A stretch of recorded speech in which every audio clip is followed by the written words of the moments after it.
and not only will it divide opinion, it will cause even more of a media storm than already is. To go on national TV and give an interview is allowing to be cross-examined by a TV presenter who does not know the facts of the case. Even if you're innocent, the court of public opinion in some ways is even more powerful than the real court of law. We saw this firsthand with the case of Mason Greenwood. Welcome to the Man United stream. Before we kick off the weekend show, make sure you hit that like button. If you're new to the channel, go ahead and click that button which says subscribe and you will not regret it. Who is the player liaison officer at Manchester United, or someone who the players have to go to before they go and do any media duties or interviews live on TV? Whoever that person is, whoever that liaison officer is, whoever that media officer is, needs to be fired at Manchester United. Because yesterday we had Antony appear on Brazilian national TV to give an interview responding to all the allegations made against him by his former girlfriends that he was violent and abusive towards them.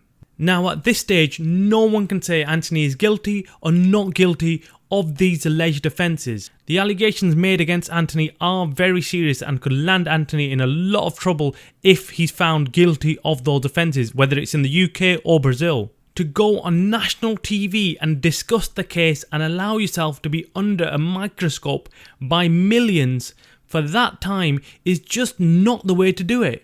Firstly, the media office at Manchester United should have known that going on live TV and giving an opinion on the case and the allegations made against Antony will divide opinion. And not only will it divide opinion, it will cause even more of a media storm than already is. If Antony really wanted to get his side of the story across to the public, what he ought to have done is done a pre-recorded interview, and it would have been a lot easier and less stressful for him and Manchester United. To go on national TV and give an interview is allowing to be cross-examined by a TV presenter who does not know the facts of the case and does not have the full evidence to hand. It's just silly. And we've all seen interviews of famous people before coming on and denying any allegations made against them. The most recent one was of Prince Andrew when he came and denied that he sweat. I mean, what else can you say about these live interviews? They should not be done. It is a no-no. The point is that you're playing with fire with these interviews. One right or wrong answer can screw your entire case up. Even if you're innocent, the court of public opinion in some ways is even more powerful than the real court of law. We saw this firsthand with the case of Mason Greenwood. Manchester United need to get a grip on their players and the way they can openly go on social media and the general media and say these things. It should not be allowed. They need to be controlled and need to have more restraint on them. Of course, in this interview, Antony denies everything and was very, very emotional. Only time will tell if the case is heard at court and what more evidence is brought forward against Antony by his ex-girlfriends. What is clear from this interview is that Antony will need some time away from the spotlight. He looked like he was under a huge amount of stress, and well, we find it hard to see how he'll come back and play for United under this cloud hanging over him. Ten Hag has some big decisions to make over the next week or so, and this will be high on the list of priorities next to the Sancho issue. Maybe Antony can come back and play for Manchester United, and it might actually help him get away from all the stresses of the case, but it's very hard to keep your personal life out of your professional life. We all know it's not easy,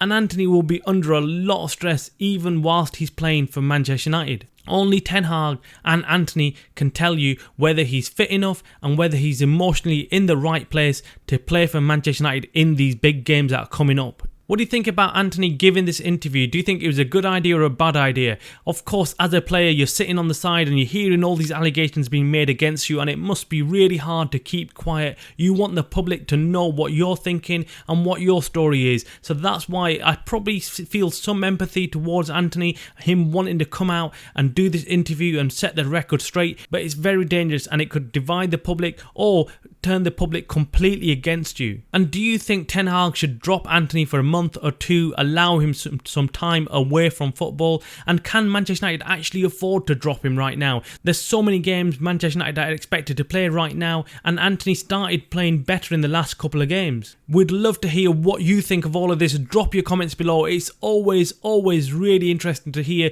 what the fans out there think about Manchester United and what they're thinking about Antony and Sancho, whatever it is. So drop your comments below on what you think of this issue. Make sure you hit that like button on this video, and if you're new to the channel and this is the first time you've watched one of our videos, make sure you go and hit that subscribe button so you can keep up to date with all the latest Manchester United news and opinion. You are watching the Man United Stream, a channel by the fans for the fans.